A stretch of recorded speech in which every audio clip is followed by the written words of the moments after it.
우리 사무엘하 16장 5절에서 14절 하나님의 말씀 같이 봉독하도록 하겠습니다.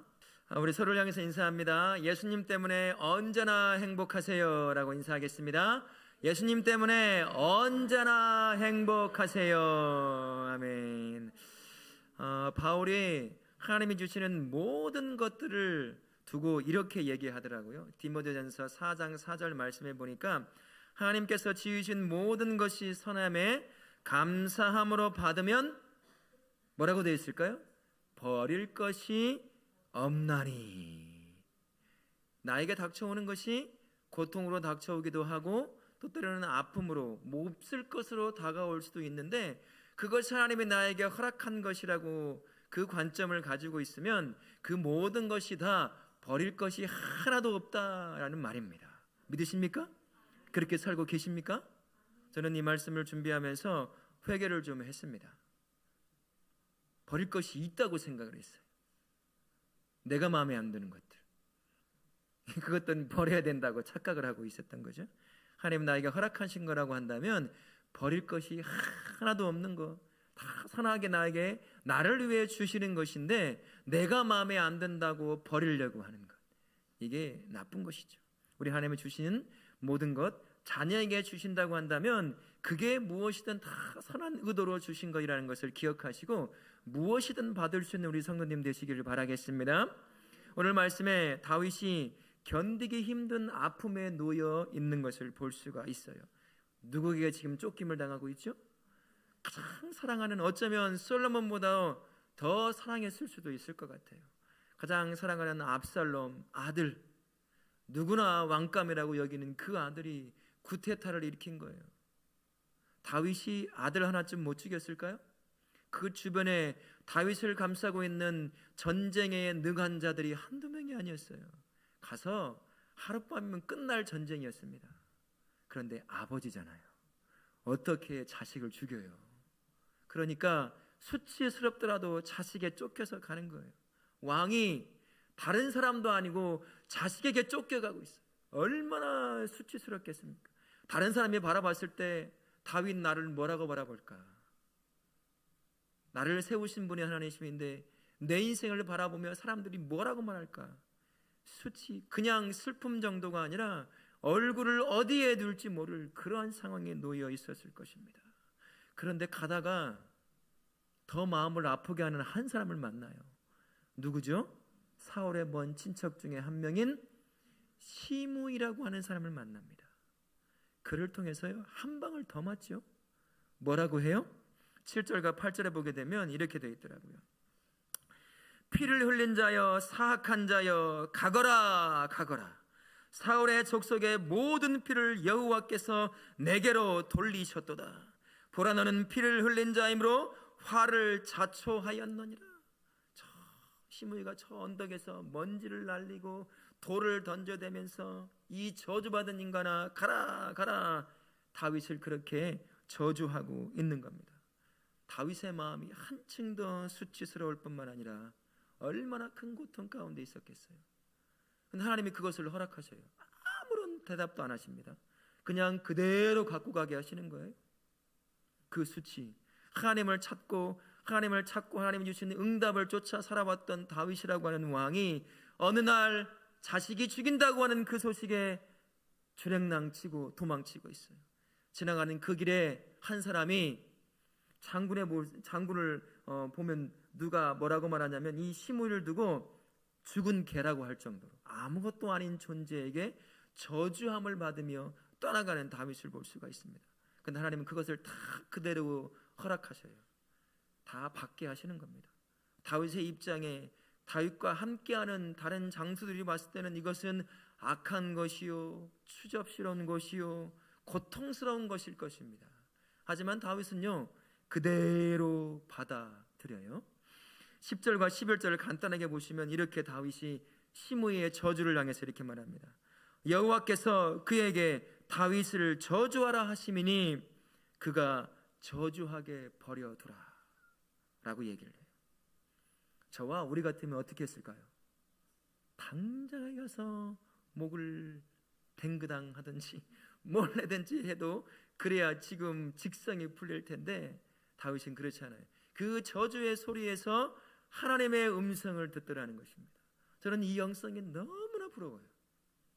하나님을 물었던, 어딜 갈든 하나님 앞에 묻고 가고 멈추고 행했던 다윗, 오늘도 저주를 받으면서 그 저주 안에 하나님의 음성을 들으려고 하는 거죠. 이 영성이 쉽게 생겼을까요? 그렇지 않을 겁니다. 그가 어릴 때부터 광야에서 양을 치며 하나님을 만났던 수많은 삶의 만남들, 그 안에서 이 안에 단단하게 만들어진 영성이 있었기에 그 저주의 소리를 들으면서도 하나님의 음성이다라고 받아들일 수 있는 것, 저와 우리가 그렇게 단단한 영성을 소유하실 수 있기를 바랍니다. 이 영성이 있지 않고서는요, 그 상황, 아픔의 상황, 수치스러운 이 상황 가운데서 나에게 주시는 것, 나에게 악하게 느껴지는 것, 절대로 나를 위해서 선한 의도로 주셨다라고 받을 수가 없어요. 저는 이 다윗을 보면서 이 말씀을 사무엘을 읽어가면서 하나님이 시므이에서 저에게 딱 멈추게 하셨어요. 하나님께서 시므이를 통해서 다윗에게 하나님의 음성을 돌리고 또한 하나님을 향해서 어딘가 떠났지 모를 그 인생의 구석구석을 하나님 앞에 다시 한번 삶을 돌리게 만들려고 하시는 하나님의 음성을 듣게 됩니다. 하나님께서 우리 성도에게도요, 저도 그렇고 하나님을 찾고 더 깊이 알게 하시려고 우리 안에 허락하시는 참 어렵고 힘든 것들이 있어요. 그 중에 첫 번째가 뭐냐면 고통이라고 하는 것입니다. 여러분, 고통 앞에 자유로울 사람 한 명도 없죠? 다윗도 보세요. 얼마나 고통스러웠겠습니까? 누구에게 쫓겨가고 있습니까? 아들에게 쫓겨가잖아요. 내가 사랑했던 그 아들이 나를 죽이겠다고 군사를 일으켜서 쫓아오고 있는 거예요. 그 고난, 그 고통을 견뎌내게 하는 거죠. 하나님께서요, 다윗으로 하여금 더 깊이 하나님 가운데 나오게 만드시려고 그가 겪고 싶지 않았던 그 고난과 고통을 하나님께서 겪게 하신다라는 것입니다. 이 고난 가운데 놓이다 보면 내가 의지할 수 있는 것, 내가 누구를 붙잡아야 할 것인지를 이 고난 가운데서 깨달을 때가 참 많이 있습니다. 고난을 통해서 구원을 주시는 분이 하나님이라시다는 사실을 그제서 알기 시작하거든요. 잘 살 때 여러분 그런 것이 잘 떠오르나요? 하는 일마다 잘 돼요. 자식도 잘 되고 몸도 안 아프고 뭐든지 잘 돼요. 그러나 그때 구원의 감격은 잘 오질 않아요. 그러나 고난 앞에서 닥쳐볼 때, 그때 나에게 허락하셨던 그 구원의 은혜가 얼마나 큰지를 그제서 경험할 때가 있다는 겁니다. 성도에게 고난을 허락하실 때가 있어요. 우리에게 주시는 거예요. 이런 것도 있습니다. 내가 잘못해서 죄 가운데 무너져 당하는 고난도 있어요. 심지어 하나님은 그것을 합력하여 선을 이루는 방법으로 나를 향해 주시고 허락하실 때가 있습니다. 내가 죄 가운데 무너져 가지고 고난을 당하는데도 그것을 통해서 내 삶에서 하나님을 떠났던 부분들을 다시 찾게 하시고 다시 하나님을 향해서 인생의 방향을 돌리게 만드시는 것으로 그렇게 사용하시더라라는 겁니다. 고난은 우리를 죽이기 위한 것이 아니에요. 고난은 우리를 멸망시키기 위한 것이 아닙니다. 우리가 하나님 앞에 있을 때, 하나님 안에 있을 때만 우리가 구원의 은혜를 누릴 수 있다는 것을 깨닫게 하기 위함이다라는 사실을 기억하실 수 있기를 바라겠습니다. 그래서 우리에게 고난을 주신 것이 있다고 한다면 그것이 나로 하여금 더 깊은 구원의 은혜를 누리게 하고자 하시는 하나님의 마음이 담겼다는 사실을 기억하시고 고난 가운데 불평하는 것이 아니라 하나님 이것을 통해서 나로 하여금 더 깊은 구원의 은혜를 누리게 도와주십시오라고 그렇게 기도하며 나아가실 수 있기를 바라겠습니다. 하나님께서 자신을 찾도록 만드시는 또 다른 방법 하나가 있어요. 침묵이라고 하는 방법을 사용하십니다. 침묵은요, 사람을 정말 미치게 만들 때가 있어요. 옆에서 계속 주저리 얘기를 하는데 아무런 대꾸도 안 해요. 그게 누군지 아세요? 남편이 그러잖아요. 아내가 이 말하고 저 말하고 있는데 가만히 멍하니 TV만 보고 있어요. 여러분 그때 어떠세요? 이제 만성이 돼가지고 그러거나 말거나 하고 지나갔지만 이 신혼부부에게서 이것은 굉장히 큰 굴욕감이에요. 나의 존재를 인정하지 않는 것처럼 여겨질 때가 있거든요. 하나님께서 때로는 성도를 향해서 이렇게 침묵으로 일삼을 때가 있을 때가 있어요.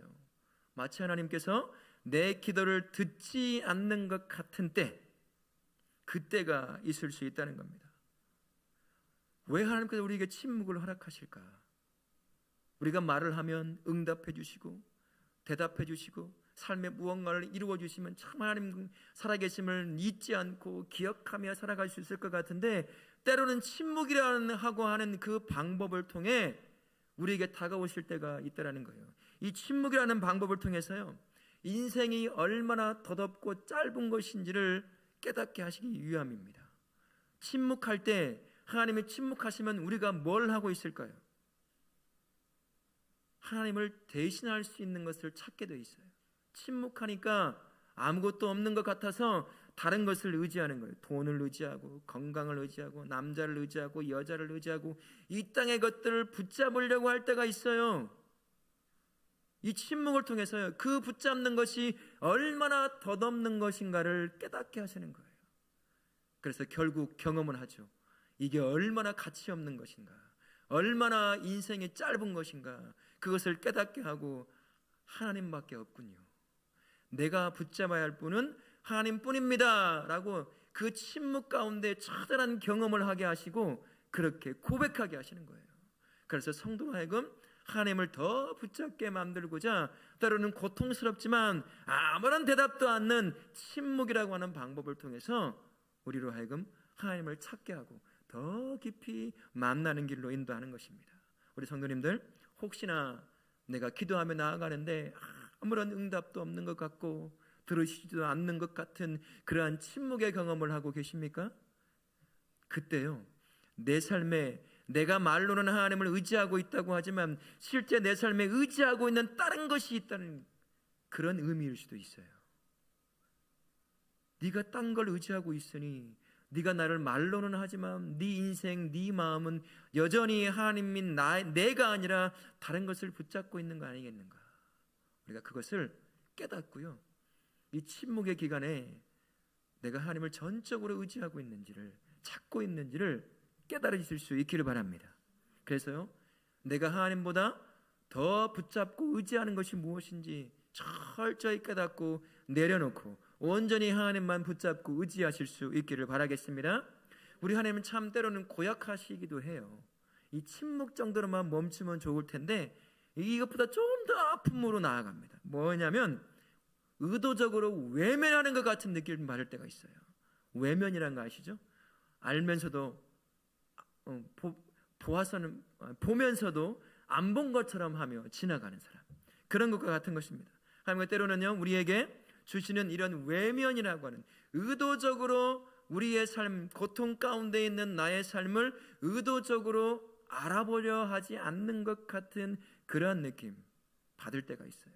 하나님이 아실 것 같은데 이 정도 기도하고 이 정도 고통 가운데 울부짖으면 충분히 알 법한데 우리 하나님이 전혀 알고 있지 못한 것 같은 그러한 느낌을 받을 때가 있다는 거예요. 우리 하나님이 어떤 분이시냐면요, 이사야 43장 2절에 이렇게 말을 합니다. 이사야 43장 2절 말씀에 한번 볼까요? 제가 스크린에 주지 않았을까? 네. 같이 한번 읽어보겠습니다. 내가 물가운데로 지날 때에 못할 것이며 내가 불 가운데로 지날 때에 타지도 아니할 것이요 불꽃이 너를 사르지도 못하리니. 우리 하나님이 우리가 이렇게 약속을 해놓으셨어요. 그런데 불 가운데 지나고 있고 물 가운데 지나고 있고 고통 가운데 지나고 있는데 그것을 뻔히 바라보면서 마치 안 보는 것처럼 우리를 보고 있는 거예요. 그래서 시편의 43편 23절에 이런 하나님을 향해서 비꼬듯이 노래하는 장면이 나옵니다. 뭐라고 되어 있냐면 주여 깨소서 어찌하여 주무시나이까. 하나님, 내 인생을 외면하지 말라는 얘기예요. 제발 눈 좀 열어 깨서 내가 당하고 있는 이 고통 가운데서 나를 바라봐 달라, 그런 것입니다. 보시면서도 외면할 때 여러분 어떤 마음이 들까요?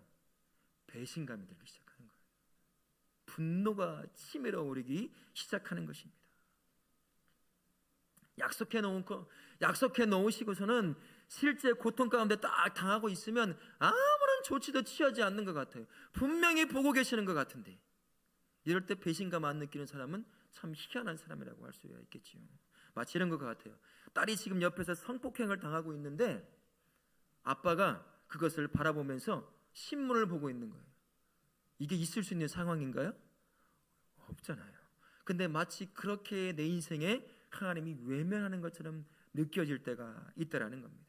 왜 하나님께서 의도적으로 우리의 인생에 외면이라고 하는 방법으로 찾아오셔서 나로 하여금 하나님을 더 깊이 찾게 만드실까? 하나님은요, 하나님의 자녀가 외면하시는 하나님 때문에 그분께 분노하기를 원하셔요. 우리가 그분께 내 감정, 그 외면 가운데 겪게 되는 그 아픔의 감정을 그대로 쏟아내기를 원하신다는 것이에요. 왜 그럴까요? 우리가 하나님을 믿는다고 한다면 내 안에 있는 것 하나님 앞에 쏟아 놓을 수 있잖아요. 바로 그것입니다.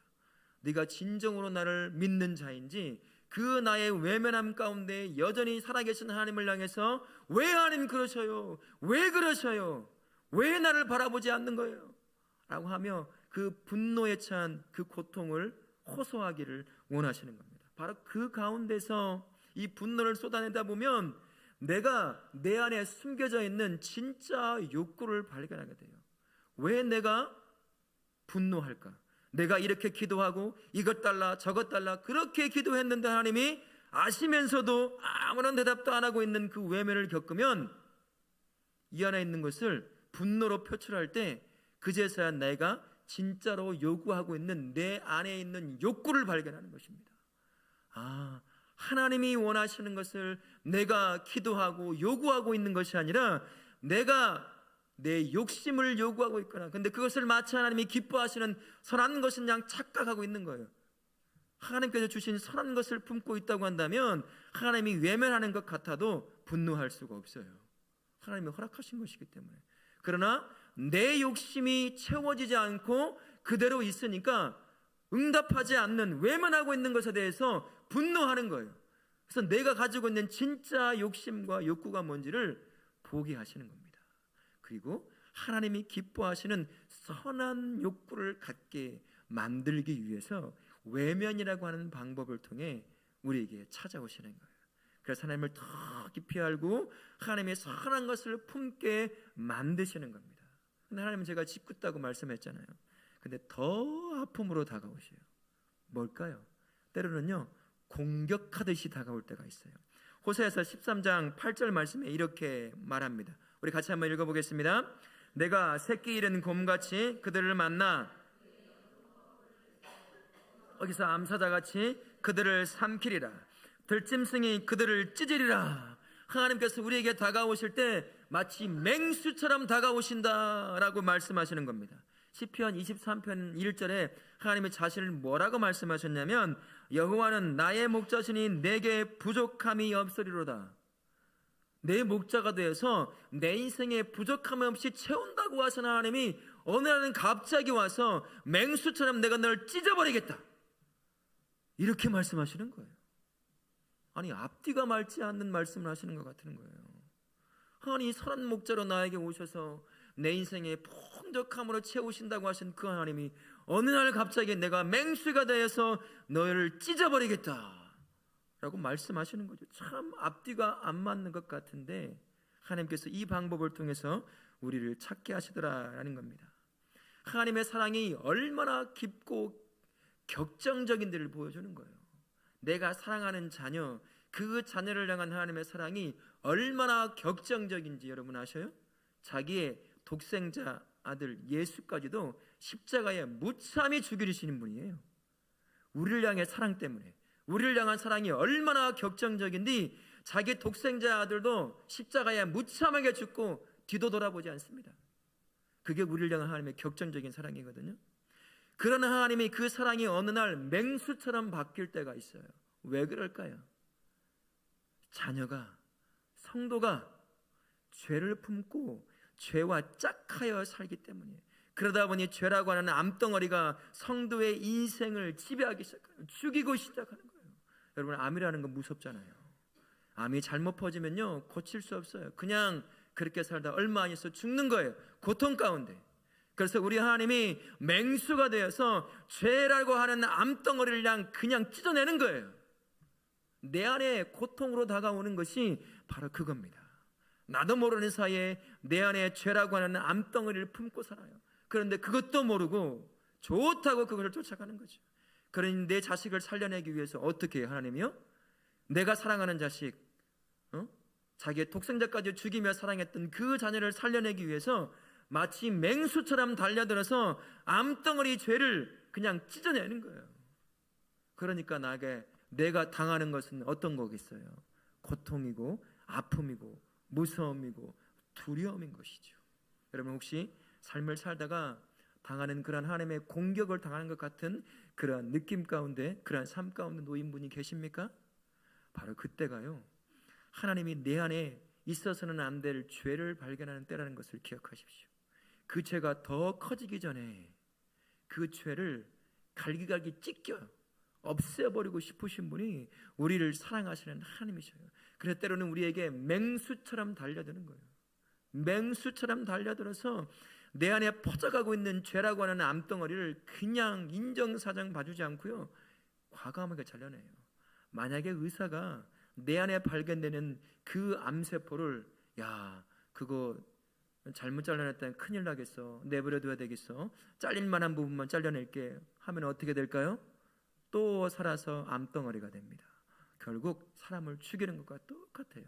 그래서 우리 하나님은 나에게 공격하듯이 다가오는 그때는 어느 때냐, 내 안에 나도 모르는 사이에 죄라고 하는 암덩어리를 품고 그것이 그냥 좋아서 그냥 짝하며 살아가고 있는 그 인생이 죽음으로 길로 가기 때문에 맹수처럼 달려들어가지고 그 죄를 그냥 갈기갈기 찢어내는 거예요. 나에게는 아픔으로 다가오지만 바로 그때가 맹수이신 하나님이 내 안에 퍼져가는 죄를 수술대에 올려놓고 찢어내는 작업이에요. 여러분 수술 받을 때 아픈가요? 안 아픈가요? 안 아파요? 안 아프다니까요? 왜요? 맞으니까 안 아프잖아요. 그런 의미에서 안 아프겠지만 그러나 아픈 거예요. 죄라고 하는 암덩어리를 잘라낼 때 말로 할 수 없는 고통이죠. 내가 지금까지 좋아하고 내가 지금까지 내 것이라고 여겼던 거 다 잘라내야 하니 얼마나 아프겠습니까? 그러나 그렇게 해야 내 자녀가, 내 자식이 살아나니까 그렇게 맹수처럼 달려들어서 내 안에 퍼져가는 죄의 암덩이를 찢어내시는 거예요. 혹시나 여러분 하나님이 쳐들어오는 맹수처럼 달려오시는 그런 경험을 하고 계십니까? 그때가 내 안에 퍼져가는 죄라고 하는 암덩어리를 찢어내고 있는 작업이라는 시간이라는 사실을 기억하시고 그 시간을 통해서 죄를 온전히 회개하는 우리 성도님들 되실 수 있기를 바랍니다. 우리 하나님께서 우리로 하여금 하나님을 찾도록 만드시는 이 여러 가지 방법들, 이 방법들의 궁극적인 목적은 따로 있어요. 바로 하나님 앞에 진실된 마음, 그 마음을 내놓기를 원하시는 겁니다. 우리 안에 그것이 고통일 수도 있어요. 근데 아닌 것처럼 할 필요가 없다는 거예요. 내가 당하는 수치일 수 있습니다. 어떤 감정이든 내가 지금 당하고 있는 이 순간에 내 안에 들어오는 모든 것들 있죠. 그 모든 것들을 하나님 앞에 숨김없이 가장하지 않고 그대로 하나님 앞에 내려놓기를 원하시는 것, 그것이 바로 하나님이 궁극적으로 우리에게 원하시는 것입니다. 그래서 시편 51편 16절부터 17절을 통해서 이렇게 우리에게 노래합니다. 같이 한번 읽어보도록 하겠습니다. 같이 한번 읽습니다. 시작. 주께서는 제사를 기뻐하지 아니하시나니 주는 번제를 기뻐하지 아니하시나이다. 하나님께서 구하시는 제사는 상한 심령이라. 하나님이여 상하고 통회하는 마음을 주께서 멸시하지 아니하시리이다. 하나님이 지금 요구하시는 건 네 안에 있는 그게 고통이든 수치든 아픔이든 그 무엇이든 숨길 것 없이 있는 그대로 하나님 앞에 내려놓으라는 거예요. 그대로 가져오라는 거예요. 다윗이 지금 그러고 있어요. 아들 압살롬을 통해, 시므이를 통해 당하는 그 고통 그대로 하나님 앞에 가져가면서 저를 통해서 나를 향해 하나님이 주시는 말씀이 무엇인지 듣고 있는 거죠. 우리 하나님께서 자신을 찾도록요 침묵하시고 외면하시며 때로는 공격하시는 그 방법들의 궁극적인 목적은 나로 하여금, 자녀로 하여금 내 안에 있는 것, 내 마음, 내 삶, 그 모든 것을 진실되이 하나님 앞에 내려놓게 하기 위함이라는 사실을 기억하시고, 하나님 앞에 나올 때는 숨길 것 없어요. 가릴 것 없습니다. 나의 수치든 뭐든 아무런 가치 필요 없어요. 그냥 그대로 하나님 앞에 가지고 나아가면 돼요. 다른 사람 앞에 못 가지고 나가잖아요. 그러나 우리 하나님 앞에는 그게 무엇이든 다 가지고 나아갈 수 있습니다. 우리 하나님은 지금 그걸 바라고 있는 거예요. 한켠에는 하나님께, 한켠은 나에게, 누구에게 그런 갈기갈기 찢겨진 마음이 아니라 그 마음 그대로 하나님 앞에 그게 무엇이든 가져오기를 원하시는 것, 그게 하나님이라는 사실을 기억하시고요. 이 한 주간 매 순간 주 앞에 나갈 때마다 나의 진실된 마음 그대로를 하나님 앞에 드리실 수 있는 우리 성도님들 되실 수 있기를 예수님의 이름으로 축원합니다. 아멘.